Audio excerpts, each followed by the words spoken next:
Se lancer dans l'aventure entrepreneuriale en Israël, c'est un projet vraiment passionnant, surtout dans un écosystème aussi dynamique que celui-là. Mais la grande question, c'est souvent par où commencer. Aujourd'hui, on va justement décortiquer les étapes clés pour bâtir un projet qui soit vraiment solide, de l'idée de départ jusqu'à la toute première pierre. L'ambition, c'est le moteur, on est bien d'accord. Mais pour transformer cette petite étincelle en une entreprise qui marche, il faut un plan. Et tout ça, ça commence par une question très simple, mais qui est absolument fondamentale. Avant même de parler de quoi que ce soit d'autre, la première question à se poser, c'est celle de la rentabilité. C'est un peu le test de réalité de chaque projet, la boussole qui va indiquer la direction à prendre. Et comme le dit très bien la source de cette analyse, la passion et le talent, c'est génial, ce sont des moteurs puissants. Mais ça ne suffit pas toujours. Sans une stratégie financière qui tient la route, même le projet le plus brillant peut vite s'essouffler. C'est ça qui est fascinant en fait. Il y a toujours cette dualité. D'un côté, on a l'énergie créative, les idées qui fusent.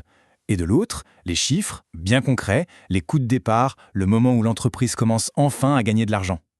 La clé du succès, elle se trouve pile à l'équilibre entre ces deux mondes. Allez, passons maintenant à la construction. Pour qu'une entreprise tienne debout et prospère, ses fondations doivent être en béton armé. Il s'agit de mettre en place les piliers qui vont soutenir toute la structure, peu importe les défis qui se présenteront. Alors, c'est quoi ces fameuses fondations? L'analyse les présente comme 5 piliers, et l'image est parfaite.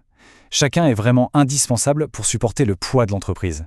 Le plan d'affaires, l'étude de marché, le financement, tout le cadre légal, et bien sûr l'équipe. On va commencer par le premier. Le plan d'affaires, le fameux business plan. C'est ni plus ni moins que la feuille de route. C'est le document qui met tout au clair, la vision, la stratégie, où on veut aller. C'est aussi un outil crucial pour vérifier que l'idée tient la route et surtout pour convaincre des investisseurs de monter à bord. Une fois que la route est tracée, il faut connaître le terrain de jeu. Et c'est là qu'intervient l'étude de marché.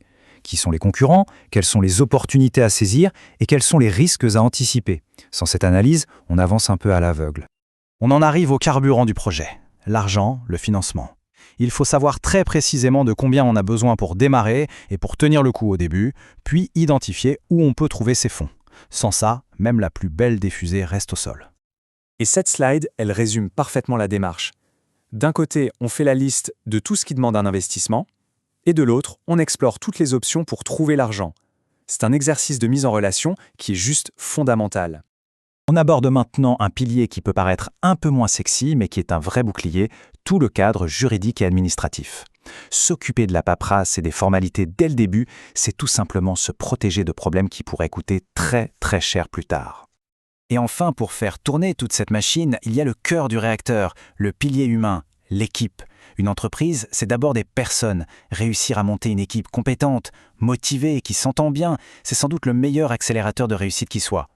Voilà, une fois que toutes ces fondations sont bien en place, il est temps de passer de la théorie à la pratique.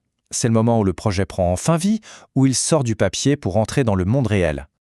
Le message clé, il est donc là. C'est cette préparation minutieuse, ce travail sur chacun des piliers qui va faire toute la différence. C'est ce qui permet de transformer une simple bonne idée en une entreprise qui peut vraiment grandir et durer. La structure est maintenant bien claire, le chemin est balisé. Finalement, il ne reste plus qu'à se lancer, à faire le premier pas. Et ça nous amène à la toute dernière question.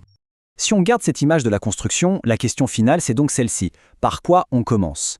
Concrètement, quelle sera la toute première action, la première pierre qu'on va poser pour bâtir ce grand projet? Parce que c'est la réponse à cette question qui marque le vrai début de l'aventure.